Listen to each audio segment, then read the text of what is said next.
Gaimin Gladiators. On one side, you have one of the most dominant teams we've seen in these DPC seasons, a two-time major winner in Gaimin Gladiators, versus the other side, BetBoom, a team that weren't even invited to this event, a rising star and a completely one that seems to be barreling through teams right now, Avery. Absolutely nobody can stop them. This is a team that defeated LGD twice and made it look damn easy. So Gaimin, yeah, they've won a couple tournaments this year. No, they've got a couple little trophies in the case, but this is going to be a much difficult one this time around because they cannot continue to beat up on their fellow European regionals, which has, I guess, just been too easy for them. Now you got to go up against those Eastern Europeans, which play more aggressive, faster style, and I think are going to match Gaimin in the lanes, which predominantly has been their go-to in these clutch situations. Like, they just outlane people, they get off to a faster start, and when you're in these high-pressure scenarios, if you're the team that's out to a lead early, it makes the rest of your game and the rest of your series a lot more comfortable. I don't think that's something Gaimin are going to be able to fall back on first BetBoom here. It definitely means these early clashes are going to be a tight watch for us as both the bounty runes, maybe a first blood, upsets the laning phase, because this laning phase is going to be super important, right? You already alluded to it. We have Gaimin Gladiators who have relied on being able to win their lanes and establish an early lead and then be able to roll off of that, whereas BetBoom, I mean, even more aggressive style off of winning the lanes and then just keep hammering you over and over until you submit by 20 minutes. And I think for Gaimin, it's a lot about Ace and Quinn. Like, Quinn really likes to win these 1v1 mids so that the supports can rotate at the 6 and 8 minute power runes, gain more advantage. They're going to be looking to punish GPK, especially with the DK matchup here. This is not a hero you can take lightly in the lane stage if you're GPK and fall behind. Like, Quinn should get off to a fast start. He did take Breathe Fire level 1 over the stun, so there's not going to be the early denies. But I expect him to eventually pull ahead and create that situation where tOfu can rotate in. And if you're Ace with this Beastmaster, you're looking to do the same, create a scenario where the auras come online too fast for BetBoom to deal with and just roll him over. And that is why this Terrorblade pick is very interesting, because we saw Nightfall talking about this hero. And personally, I don't know how you feel, but I feel like Terrorblade is the most volatile carry of the patch. This hero either just wins the game at 25 or you go late, and this hero, he has issues in the late game. There is no easy way to put it. He's an extremely timing-based hero. You need a second, third item power spike that just hits as hard as possible. So that's another reason BetBoom do not want to give the DK and the Beast leeway in this game, because all of a sudden they're pushing you down. You don't get to your Terrorblade timings, and then what's your backup here? I guess it's, 300 bonus damage, pure Legion. Better pray he wins the duels. He's really going for it, man. He's going to chase after Quinn like this? This is crazy. That Light of Fist is not going to do the damage. He's going to pop the Fairy Fire, but he has just fed first blood to Quinn. Quinn's like, Quinn expected that. He had no reaction. He's like, of course GPK just suicides.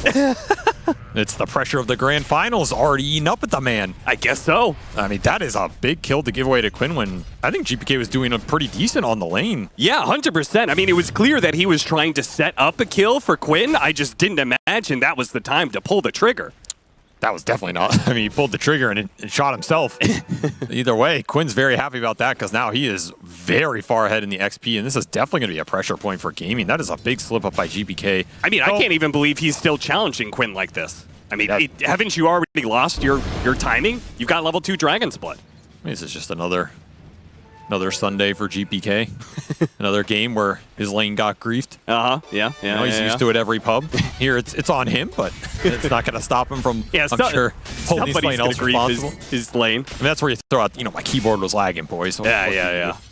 I respect coming in aggressive, though. Like, you're in an Ember versus a DK. I'm not going to draw. I'm not going to try and keep up with it. I'm going to beat him. I'm going to kill him first before he kills me. I kind of respect that mentality. Yeah. I can respect the mentality, maybe not the execution. No, the execution was definitely a little lacking, and now Quinn is very far ahead. That is going to be something to look for BetBoom, particularly for save. I mean, how much do you stay up here if you're Enchantress with a Legion that is having a very good time? And BetBoom, man, their offlane has just been decimating people in the first 5 minutes, particularly save on the Enchantress, the Pugna, the very fast right-clickers that he's been hyper-aggressive with the early blood grenades. But does he want to stay up here when he knows that DK push is coming mid? And then you might have to just rotate and bail out GPK. Saves moves very important in the next 3 to 4 minutes here, especially counteracting what Gaimin want to get done around those power runes. Also, something just to keep in mind, it's a Bloodseeker matchup, a matchup that you're actively fighting. we've seen he's now gone back up to full health, but who knows? GPK going in like that and dying? Yeah, maybe maybe that changed the lane in some extent. Maybe they actually would have been able to kill this Bloodseeker once in lane. Pure should be flaming GPK for griefing his game. Absolutely, yes, 100%. GPK might have just thrown 2 lanes with 1 move. We've all been there, I'm sure. Nice little deny from Quinn, and he's definitely pulling ahead a little bit. I mean, not as much in the CS as I thought, but like I said, that first blood definitely doing work. Yeah. Here's saves level 3, so this is the point where he's gonna have to choose how much does he linger up here with that level 2 enchant for the big creep. How much does he try and move and gank mid with it? Is the mid gank even possible at this point? That's why I love this DK matchup. You're just not susceptible, and tOfu, he'll have a Fairy Fire, but it's not enough to save him from Nightfall and the Courier. You know what I'm going back to? Nightfall's probably like, GPK, that would have been first blood. Probably. Yeah. Now you've ruined 3 lanes, GPK. Come on. All right, let's not hold them responsible for all 3 here. Ooh, get a glimpse back too. So this is going to be a double. Very good pickup for BetBoom, righting some wrongs that happened in the laning phase. That's so much XP for Toronto-Tokyo. And to me, Toronto-Tokyo honestly might be the most improved player in the last 2 months. I saw somebody. I got a chance to watch you cast and watch it. There was somebody who was very mad at the insinuation that Toronto-Tokyo wasn't the best 5 position in the world at the very start of playing 5. Who was it? It was BSJ? It was BSJ. He was extremely livid. He was like, how could this guy possibly insinuate Toronto-Tokyo wasn't the absolute best 5 in the world? Okay, first off, I didn't insinuate it. I said this guy was absolute trash 4 months ago. I'll say it again. His 5 was terrible. But that's what makes it so impressive, because now I've been watching these games, man. He's looking like a top 5 in the world easily. He has had huge impact in these games. He's finding the farm. There's these little factors that weren't happening for him before, but we all have the expectations of this roster and the players, and that's why it's cool to see, because that is not an easy transition, going from big a gank 1-2 on both hybrid sides. to 5. Tri-lane the carry. That seems to be the game plan for both of these teams. See whether or not Nightfall can get out. He tries to go through the portal, but no, tOfu's there to provide the stun to stop him. So, DyrachYO and Nightfall are both going to die, and we're both going to have pressure on this safe lane tower. We'll see how these teams respond as we have a support on both sides trying to go through the gate. I mean, this symmetry is very interesting. Both these teams...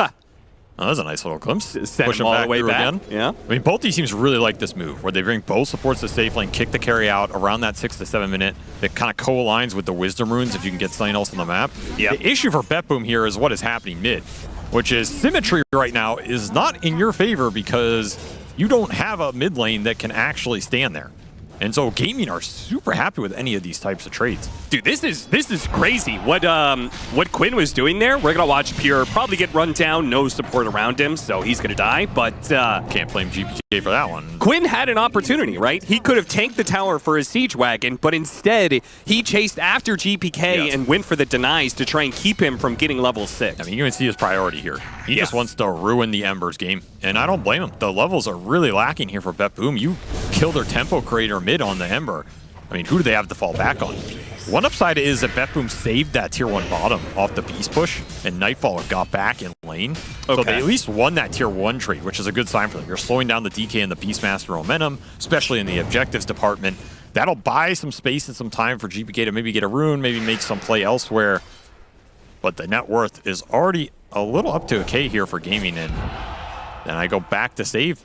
Save's got to find some moves, continue to kick heroes out of areas, and that is exactly what he'll do. Send DyrachYO back to base. Very valuable TP.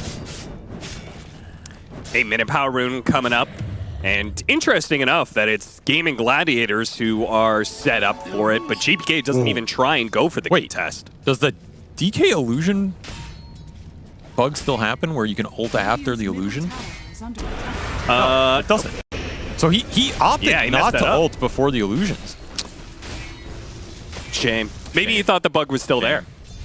I mean, I guess I really didn't teach this guy everything, you know? Yeah, he stopped learning once you will. I'll have to come back to some summer courses here, Quinn. Little value lost. Summer courses.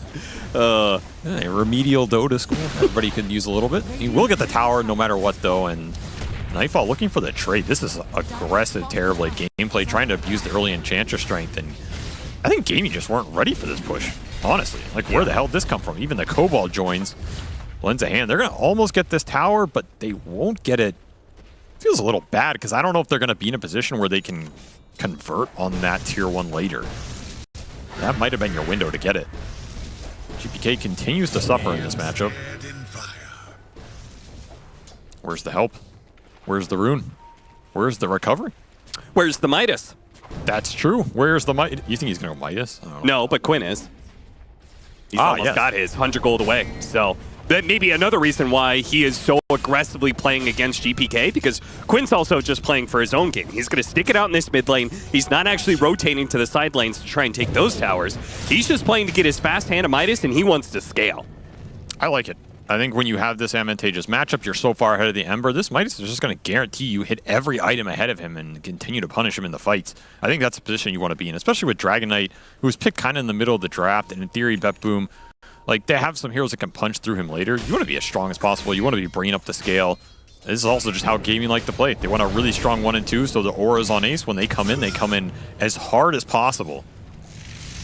Every AoE item you buy is only as good as the net worth it's buffing. He will deny the double damage here. Is he going to be in trouble or not? Tombstone's actually going to be laid out, and it's BetBoom who now have to retreat. A glimpse back, trying to protect GPK, gets up the high ground, and will be fine. Absolutely fine. Now Quinn's thinking about that blink instead of the Midas, and he will finish the blink. So just casual glove. Or I actually would have liked the Midas here, but Quinn is a very aggressive player, and when he has a 1 lane on mid, he tends to translate it into more aggression and taking away the space from the enemy. That's his natural instinct. So he's going to go back to that blink, try and set stuff up. Tombstone is expiring here for Seleri, so this is not the greatest engagement, but tOfu's going to commit anyway. You got DyrachYO. ET beat in. He wants to be able to take an early fight, so he's going to pick up a TORONTOTOKYO kill. I think part of it is that DyrachYO doesn't have a lane to play in, so he's kind of eager to join in whatever advantageous fights he can clean up some heroes on. Does not want to end up in a one-on-one versus the Pure Legion. That is not a favorable matchup unless they're willing to bring a stun up there, which is not going to be Ace, and it's probably not going to be Quinn. So maybe tOfu rotates, but then you're trying to kill his Legion with Lotuses and Wand, and he has rushed Blade Mail. It's going to be a hard early game for DyrachYO. So if he can get these little cheeky kills where he can help him get back in this game, that is probably what he's looking for, because he's in a rough position based on the lane, but he's still doing fine relative to, you know, GPK here. Yeah. Is continuing to struggle against that matchup. Well behind. However, this is a BetBoom draft that can stall the game out. Gaimin won a clump, as they always do, looking for that mid-game aura timing. Nightfall's going to have to use these illusions very well, very efficiently, try and push the lanes, install his game as much as possible, and hit his timings, so that when you get to that Manta, you get to the second item after that, you're ready to take those fights. I don't think this is a game where Nightfall can just rest on his laurels and be happy going late game here. Sure. Especially if Gaimin accelerate the Roshans. I'm waiting for Gaimin Gladiators to make a smoke move, because you picked up this early Blink Dagger, and I have to imagine part of that conversation is talking to tOfu and saying, like, hey, how active do you want to get, right? Because they have a nice Blink, Dragon Tail stun into Blast Off, Chain Stun combo. That sounds really nice, but if you pick up this Blink Dagger and don't actually make any moves with it... Yeah, the move's being made on you right now, and this Blink's not helping you out. Is there the damage here, though? Still a little bit limited. They're going to be able to glimpse him back, though, and Pure Joint in. Wow. That's going to be the first duel victory of the game, and an all-out push for the mid-tower now. That kill being slow actually worked out better for him. Yeah, it did. Pure have time to come in, and 5-man move for BetBoom, trying to punish the greediness on the map from Gaimin right now, because DyrachYO's farming top, and Ace is trying to clean up Ancients right now. That is where the Beastmaster was. They're going to go in. He got them all, though. A little late to the party, but that is a big objective and a big kill loss for Gaimin. Like you're saying, that was the Blink Rush on Dragon Knight that ended up in him just dying. You didn't even get a move out of that. Yeah. I think that's also why I would have preferred the Midas, because I think Gaimin preferred to play a little slower for an early game. Or it's going to come out with the Glimpse counteracting it, but this is a Tombstone fight. You are not getting out. Blast off onto the two of them.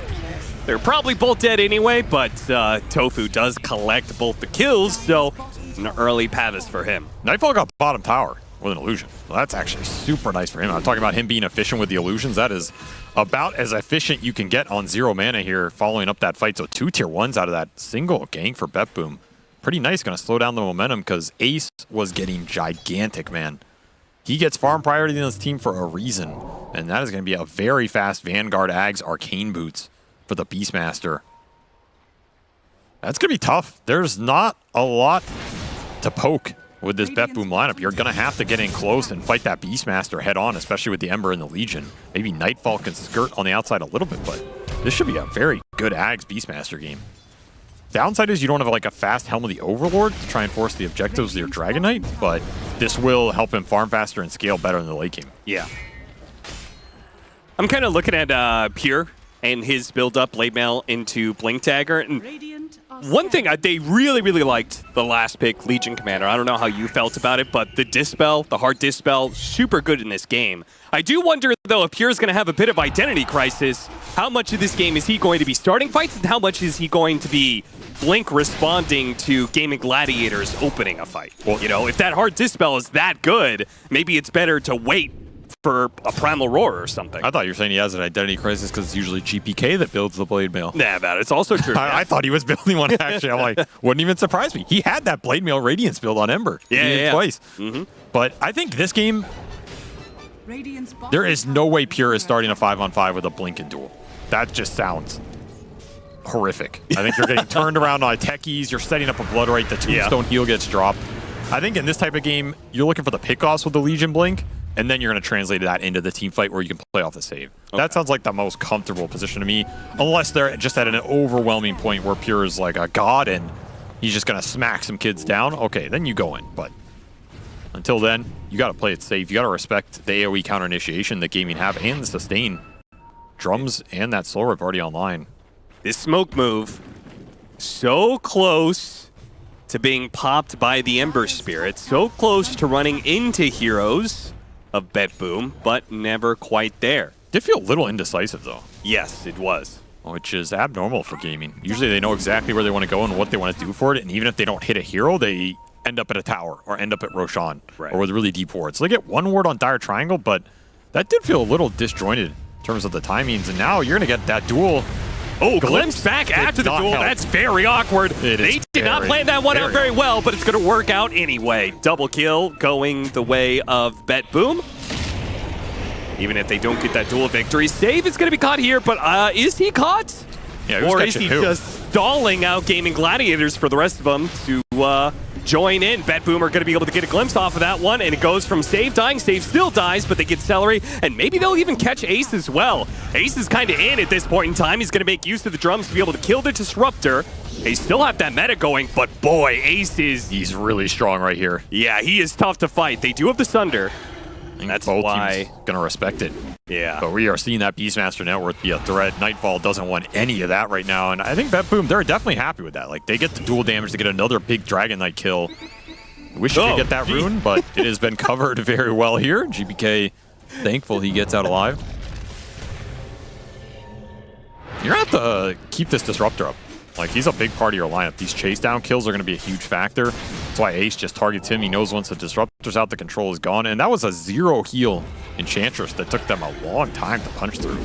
So as Save gets tankier here, he can be an annoying factor in these fights. We've seen all these Enchantresses scale really well this patch with the Shard giving him 2 creeps, extra net worth from that Tormentor, and another dual pickoff. Pure is starting to snowball here. Number 3, 28 dual damage already. This is a very good sign for BetBoom because he's going to scale very well. There is only grab ally for the duel, which is a very weird interaction because then you continue to be dueling the guy in the Tombstone, I believe. Oh, really? That is it doesn't break it? I don't think so. I think you just stand there. What? All right, that's... Maybe it's a bit different now. I don't know if that was the intentional, but we'll see how it interacts. Either way, it is a save for the duel, and then you're going to have to try and punch through it if you're BetBoom.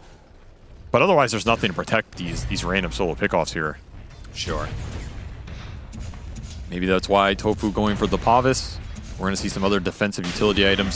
Solar Crest being built for Seleri. They're gearing up for those man fights here. This is a classic Gaimin Gladiators move right here, right? You're talking about how they built up, they hit the laning phase, they try and win that, then they have this little lull, and then they reach some sort of peak, mostly around Ace. What would make it an even more classic Gaimin Gladiators move, Cap?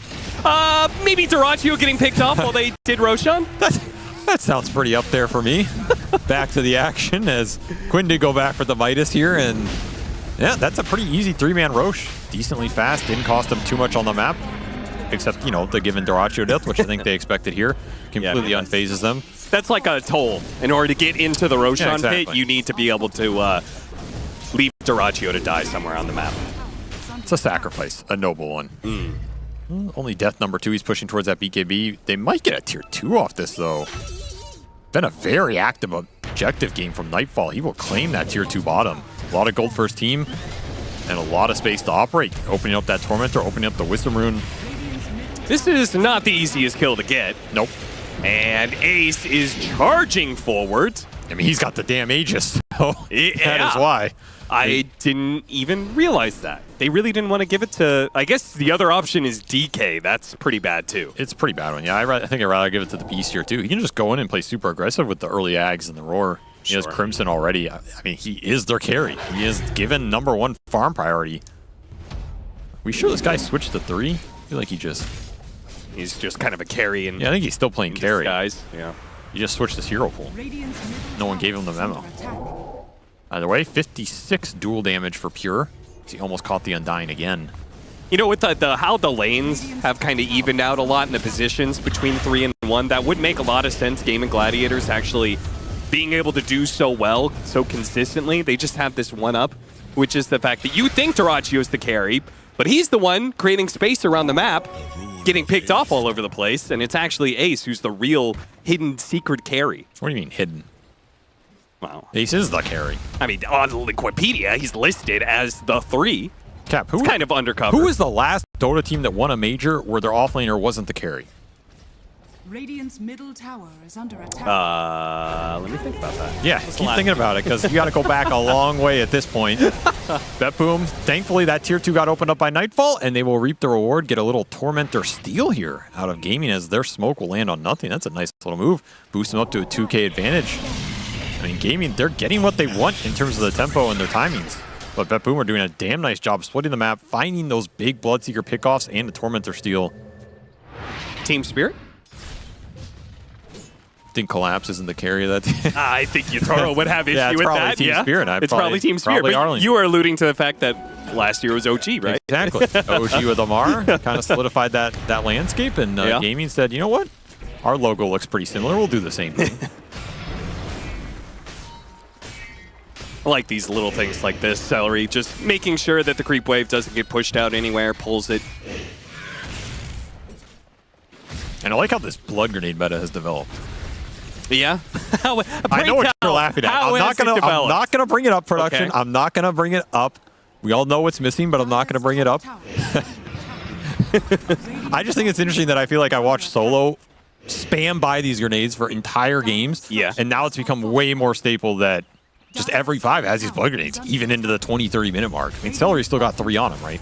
And I think it's also part of where the 5 hero pool developed, that these Undyings, these Disruptors, these heroes that chase you down with the slows, the grenade just seals your fate. Like, you literally can't move. It just feels super nice, right? If that 5 pool were different, it might look different, but when you're playing this aggressive, this fast, with a 22-minute high ground on an Aegis Beastmaster, I mean, why not buy him? Glimpse him back. Get a little bit more damage, maybe. Oh, they're actually going to charge in for this one. Get the heal. Static Storm, stop at the Primal Roar, the seal. Oh, barely staying alive there. And that is super important because his high ground defense, I think, is crucial. I mean, look at the dots on the map right now. BetBoom do not want to have to come back to this, and Gaimin are calling their bluff. You got to be careful. The Glimpses here. Pure, he's going to man up. That Crimson. See if they can burst him down, get that dual victory, and they do. Pure will be able to walk away. Quinn using his BKB for that first life doesn't feel great. And DyrachYO also using the Rupture at this point in time. Gaimin Gladiators, they've used enough. Looking for the They glimpse. just got to get out of here, but another Glimpse is going to be able to pull him back into position. Oh, that's a good they get a Thunder off of that one. Great play by Nightfall, damaging himself with the Rupture to get the faster kill on the carry of Gaimin Gladiators. You got to clean get up the hell even out. more now. Get tOfu. How much more are you going to be able to get off this? Quinn, he TP's out successfully, but Seleri will be run down. So the carry and the 2 supports of Gaimin Gladiators will die, and Quinn and DyrachYO will be able to escape. That was a really well-executed high ground defense from BetBoom. They came back last minute possible to get the most out of the map. Then they end up in a situation where they burst that Aegis for free. There's no real turn for Gaimin at that point. You get the dual damage regardless. So even if Gaimin back off here, I think you're still happy with that exchange if you're BetBoom. You get the Tombstone down during that interval. And then this Rupture, I mean, it's nice, but at this point, you have to get the hell out or commit fully, and Gaimin do not want to commit with DK form gone. So now you're just in a chase scenario with Glimpse, and that is exactly where BetBoom want to be, because that's just a freebie. During daytime, too, right? Oh, yeah. Like, that makes it even worse. I like that Nightfall had that illusion running up, like, to give the extra vision here if they needed it. It's just really nice small things here that make this high ground defense pay off. Save with the early bait on the DK jump wastes a lot of time, right? If he dies there, maybe that fight looks a little different as well. Just very well executed on all the small things. BetBoom looking very solid now. 6K gold lead. They have the Legion scaling on top of this net worth chart with Nightfall. That is exactly where you want to be, so all the weight of this game is not on Terrorblade's shoulders. And this next Roshan is not looking guaranteed for Gaimin. They need more damage coming out. I go to where is it going to come from? Because this DK is not scary right now. No, he's not. When is he going to be? I mean, Terrorblade, as much as you say Terrorblade is a timing hero, he is still one of the better heroes in the late game, right? Can he match up against Bloodseeker and Dragonite? Yeah, he can. With all of this? This is definitely not the worst late game Terrorblade game I've seen. I think the Bloodseeker matchup can go both ways for sure. I think he's great versus the Dragonite with the reflection and just annoying him in the team fight, right? Terrorblade's a hard hero for DK to go on and just burst too. So a lot of times you can get that Thunder off. And then the Beastmaster, you're reflecting him and getting those auras as well. So like this Terrorblade late game is going to boost up his team. And he has two other heroes that are very high damage cores that are going to help him with that burden. So yeah, I don't feel bad going late here from BetBoom, especially if I'm getting the Roshans. And I think that Disruptor Enchantress support duo, this may be, like, it's definitely going to scale, but it's also, I think, a potential problem for Gaimin Gladiators who they like to reach this point of, like, our comparative strength has peaked, and we're just going to end it sort of thing. This is probably one of the best high ground duos you can ask for, right? You've got Enchantress outputting huge amounts of damage, and then once they're forced away, you've got the Disruptor to force a high ground fight for yourself. If Save can survive the jump, then yes, you're very happy with that. If Save just dies, then the Disruptor's not doing much for you. But in the late game, if he gets an Ags, it kind of turns around again. So that's why it was so important he lived through Quinn jumping on him. Yes, that was actually a very important jump to live through. It stalled out that push a lot, and then Quinn's ult just goes. And now Gaimin are resorting to running it back, trying to force BetBoom to their base, but they don't have an Aegis for this push. DK form out in 20. I mean, this is Ace's aura timing. Like, he has Greaves, he has Crimson. Look at BetBoom calling their bluff, too. They didn't back up. I mean, I don't even think BetBoom necessarily care if they lose a Rax at this point. I think they're in a good enough position they could give up a lane as long as they're getting the Roshans and be happy with that exchange. Or just continue to get farm on their cores. And Save is becoming that fourth core. He has little friends. He can turn some of the Beastmaster summons against them. He's going to deal an insane amount of damage with Hurricane Pike Grove Bow. And he's not that easy for Gaimin to kill. Like, what do you commit to kill the Enchantress here? You have 3 melee right-clickers and a Techies. It's not that straightforward to get through the almost 1600 HP of this Enchantress with max heal and 2 points untouchable. Yeah. There's also the... nobody really goes this as much anymore, I guess, but the 8% magic resistance talent. Seems a lot of people just seem to go for the heal and stats over I mean, the heal is definitely better. I think you hold off on this talent, but when you get it later, that's when it's nice. For sure. And we're going to see TORONTOTOKYO with the gem purchase, try and deal with the Hawks and the wards, smoke them into a position where they can contest the Roshan with Vision. That's a very nice ward to get out. Does Pure want to dual ace here?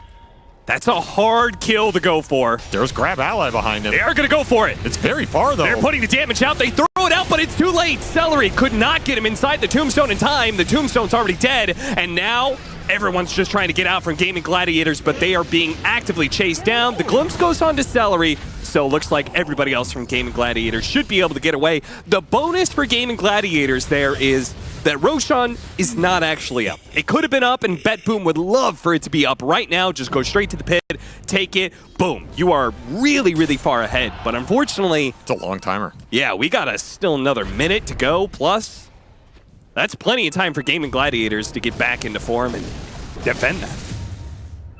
It's more dual damage, though. Like, Pure is really racking up the wins here. Plus 112 at 28 minutes in the game. He is 5-1-5. Titan Sliver on top of this BKB Blade Mail, and he has Nullifier completed. So all of these defensive utility that Gaimin are building up, all these auras, he's just going to slice through it. And then if you don't get the save off, I think that fight is just over. Because he's going to be able to take down big cores, chop them up, and dance his way to victory here. I mean, the damage is split really nicely across all of BetBoom's tri-core here. That is a very solid position to be in. They're just sharing the load, and Gaimin, their single target burst is not great. They kind of want to win a long fight with Tombstone, multiple Blood Rights, Ace surviving with the auras up. These initiations, when it's just nothing to turn it around and a big core dies, like Gaimin are not outputting any damage of their own during that period, unless DyrachYO feels strong enough to just run in and manhandle people, which... He probably won't until he has Aghanims. Yes, right. That is the window for that to happen. So BetBoom, they're going to defend their Roshan here, stick the Kobold Foreman in there to drink his way to scouting Roshan spawn. He's just drinking on the job. It's like, yo guys, what's going on? Good old Kenny. Nice little Boar Steal as well. Those are pretty damn strong in the fight. They're trying to... Yeah, how do you start this for Gaimin Gladiators? Because we've seen how BetBoom win, right? You can't. Unless you start on Pure. Yeah. That save is always going to be there, so you kind of have to force BetBoom into you. You have to force them into a Deep Tombstone. They're going to try. Trying to go for GPK. Yeah, Where's the save? There it is. Instantly a jump away to the Remnant. And now you used Roar in a DK form, so now you're basically committed to doing the Roshan here and taking the Tombstone fight, or... Nullifier going to be used with the glimpse back on Ace, trying to burst him down while they also have interception straight up from Pure. He denies this mechanism, and the man fight against DyrachYO. He's winning it! DyrachYO cleaves through 3 different heroes one by one, goes down to 50 HP. Oh, 1 HP! Jesus, DyrachYO barely lives through that one. 3 different times he almost died, but he gets kill after kill after kill, keeping himself alive. You could see the jubilation on that man's face. I don't even know if he knows he lived. I think he took his hands off the keyboard, kicked his PC, and broke it, but either way, he just cleaves through them all. I thought this was an absolute one fight for BetBoom. 100%. This duel on Seleri prevents the Tombstone even going down. Ace is gone. And DyrachYO, I mean, he is killing himself on the man fight with the Blade Mail procs. Maybe if you get one more proc, you win that fight. And GPK, he's just HP here, man. Nightfall's like, guys, stop the heals, please. He literally gets down to 2 HP off the last reflection hit. 1. It might have actually been 1. Oh, that is the face of a man. Oh, man. Who is very happy to dunk on the haters here. DyrachYO death for what? DyrachYO life. I mean, he just so much sweeter. He just saved the game. Like, straight up, I feel like I think you lose if you lose that fight like that. Yeah, you lose that fight, you lose Roshan, and Gaimin BetBoom are in a position just to, like, own the map and get really, really big. But now they have wiped BetBoom, and they can go back and take Roshan for themselves. Well, go back. They got to go down, apparently. That is absolutely true. They also got to heal this Bloodseeker up. Double damage in the river. They know about it. They're going to start this up, and they're going to get it, even without the Bloodseeker. This is fast enough with the amp. Yeah. And Mjolnir done for Quinn as well. So there's double Mjolnir in this lineup. It's a lot of AoE magic damage that's just going to fly through versus the Terrorblade.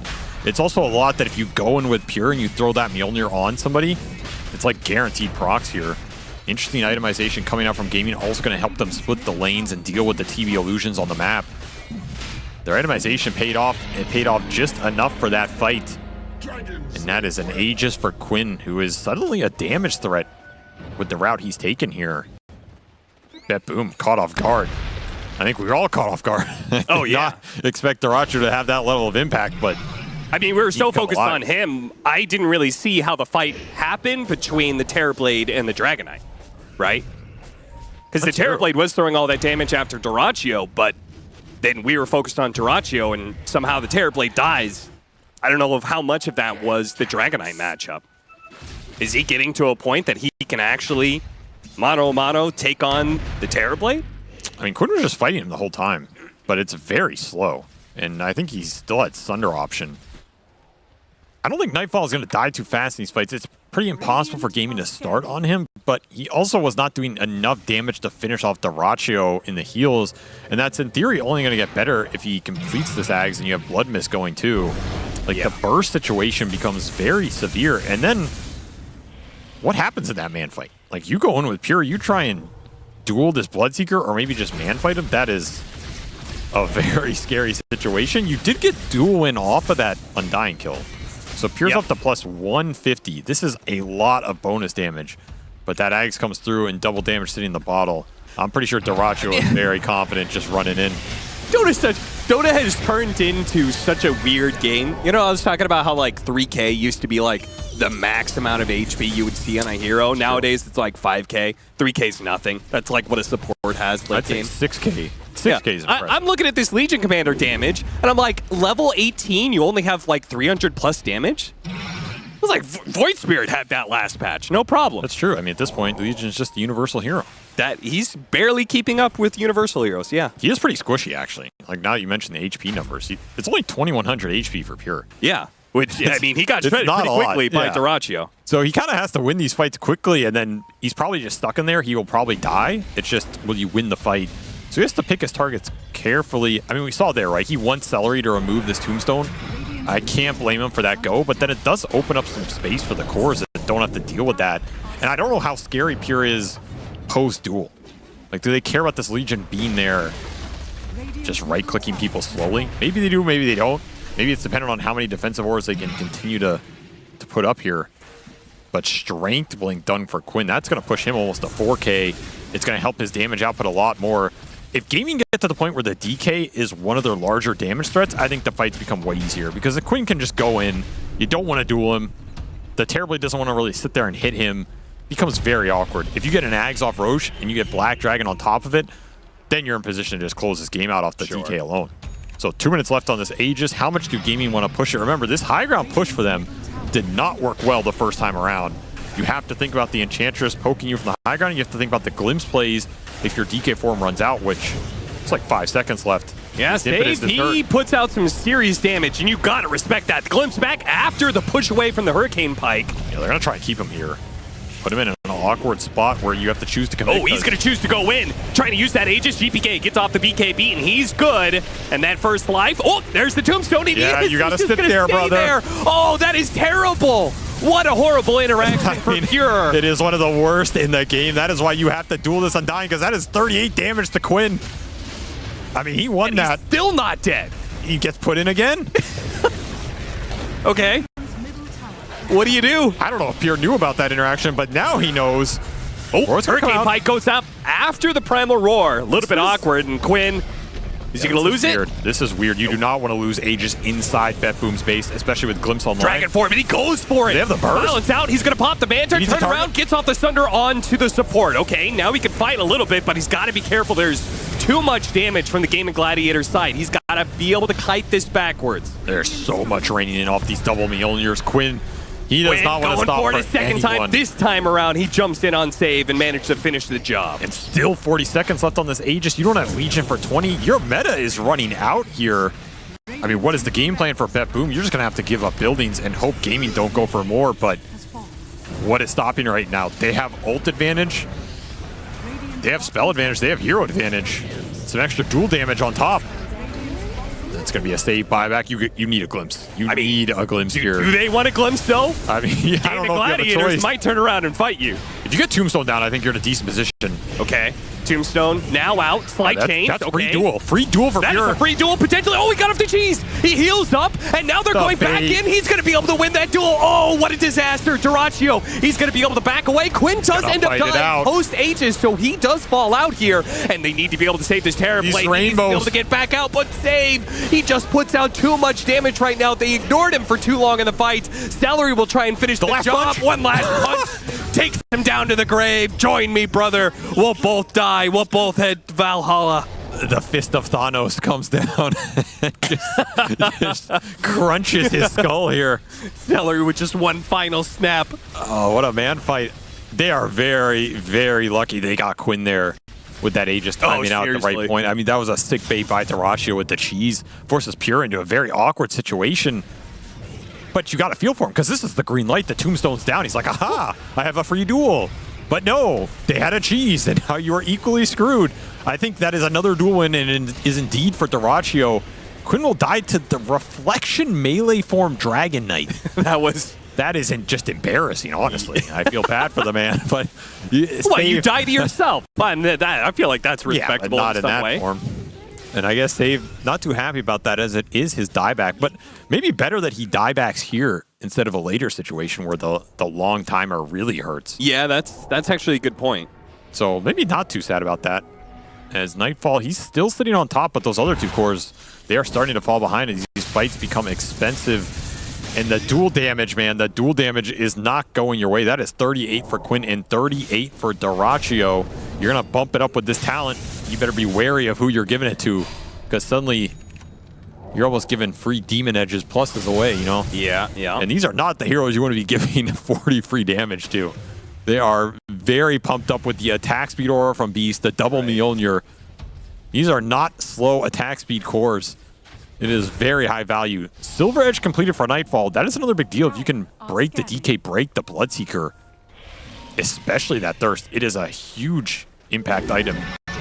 That's a huge impact item if you're not holed up in your base. I feel like it's way harder to get that Silver Edge hit if you're just defending a high ground. So for me, this means BetBoom, they kind of need to be able to find a fight outside of their base to make better use of this. It's also easier if you're meted. That's also Which true. can be awkward because you Silver Edge in and then you have to melee hit the guy unless you want to meta first. But if you meta first, you break it.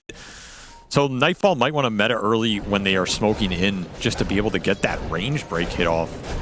But then you're sacrificing some meta duration. Another reason these Roshans matter a lot. If you can get refresher shards here, if you can get an Ags for an extra pop, that'll be the Ags completed. Ooh, don't want to get caught here. TORONTOTOKYO. Do not want to get caught here, Save. No, he has no buy for 5 minutes, and he will just take the safe way out. That is a good obs they can play around. You're going to have to fight for these Roshans. And now, you have a way to get rid of these BKBs on Gaming and maybe create some space on the duel with that Disruptor Ags. That's a big one. TORONTOTOKYO is farmed. You're going to get one surprise fight out of this as well. You got to make it count here. Gaming do not know this item's up. He might get spotted on a Hawk, but he might not, especially if you just smoke and force it. They're going to Ninja Gear Pure. They have 2 smokes on TORONTOTOKYO in this really good high ground ward. He wants a core, but they'll take the Undying if Pure sees him. tOfu snipes that obs down. And They have to back up. Nightfall TP'd to the tier 3, or the barracks, I guess.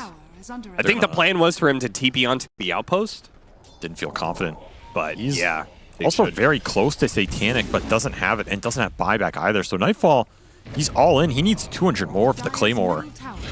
I mean, BetBoom really want to finish this. I think they're just going to gamble on the timing. Let this hit daytime. They know Roche is going to go down, but I mean, if you're gaming, you just start manning up for this instantly, I think. You have so much zone control too with the mines, the defensive obs on the gate high ground, the Hawks. Wow. Roshan will help clear through some of those mines. Almost killed that Hawk. What the hell? A little rude. He did kill it. Oh my god. What? Come on, man. Exploded out of the sky, and they're going to do this so fast. I mean, look at BetBoom. They're smoking, wrapping around, trying to get here, but this is going to be... They don't know it. They're going to be too late. They do have Satanic for Nightfall, plus Penta-Edge Sword. He is shredded here. They're going to grab the goods. Slight reveals a couple of heroes. They do have the Rupture out on GPK to start. That's easily jumps to his Remnant. This is a little bit of an open for Gaming. Nightfall still isn't committed meta. They're going to jump, but that's right into him. He gets the break. Primal Rock going out, push him over to the side. Nightfall gets off his BKB. They're going to deal with the Tombstone first, knowing that's a problem as Nightfall's a save. in trouble. Nightfall, he needs to be able to get off on Satanic's already used, Thunder's already used. He doesn't have any more lives. Gaimin Gladiators just funnel into the pit after him. Take him down. BetBoom. Now without a carry, without buyback. This, I don't know how they're going to be able to hold against this plus an Aegis. These Tombstone grabs have absolutely decimated him in these fights. They just can't find the answer. If you're not dueling Seleri, which he never has to show, it just ruins your initiation every time. Then Nightfall has to sit there, takes his entire BKB to go to a Tombstone, and he's instantly disarmed after, which means that's Satanic. Bye-bye. Yeah. It did nothing for you there, and he dies within 3 seconds or less here. This is the problem with late game Terrorblade. If you don't win the fights during your meta BKB interval, you're just not winning them. Yeah. They also got the Black Dragon out of that one, so Dragonite is huge. 33,000 net worth. Didn't even have to pay for it, and now he is just right-clicking people down. This is the scale territory that BetBoom do not have an answer to, even with AC completed for Pure. I mean, you have double Lincolns up for the Dragonite and the Bloodseeker, so you're going to have to deal with that as well. Pure in the back, he wants the Undying, he wants Seleri. This is a large ball to jump into. He gets pinged out. Quinn knows he's there. Oh, the Tombstone is already laid out too. So not only are they stopping Pure, but they have denied any potential advantage BetBoom, GPK, just trying to throw some damage in, but frankly, it would never be enough. That's just They're going to have to play against Megas. Quinn goes for the jump. Static Storm. Once again, trying to stop the initiation up here. Static Storm on the side onto Ace, but no targeting from BetBoom. They just don't have meta for 40. And there is no answer for Sir Davian here, as Quinn has become way too large in the last 5 minutes. I mean, getting that Axe for free is just ridiculous value. Yeah. Because now he's just going to be able to go Manta after this, have it all online. I mean, he's too damn slotted. He's got to sell something. It almost kind of feels like they should have just kept going. DyrachYO. Okay. Does he have the damage? Pure fighting for his life, fighting for the game. Doesn't quite get him in the duel, but will get him ultimately and TP's out. So that's going to be the Aegis down. Gaimin Gladiators. See who they can grab here. Hurricane Pike gets some distance. Seleri doesn't even try to run. He knows he's not going to make it. That was a gem. It was a pretty fast Linken's pop from Pure as well, so he's ready to get these goes. However, that is save dead with no buyback for 50 seconds here, and Gaimin, they might choose to try and abuse it. I mean, I don't think they want to wait for next Roshan. They just want to go in. Double Rupture is up.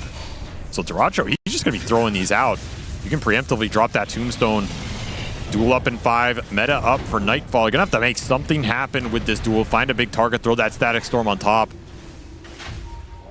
I just don't think you can go on Ace. You got to find one of the damage dealers. Got him after the slight. Great jump from Quinn, but not good enough. tOfu a little bit late there on the blast off, but really doesn't matter. Gaimin Gladiators can keep on poking while these buildings are going to fall eventually. Nightfall uses his meta, but they don't have an initiation.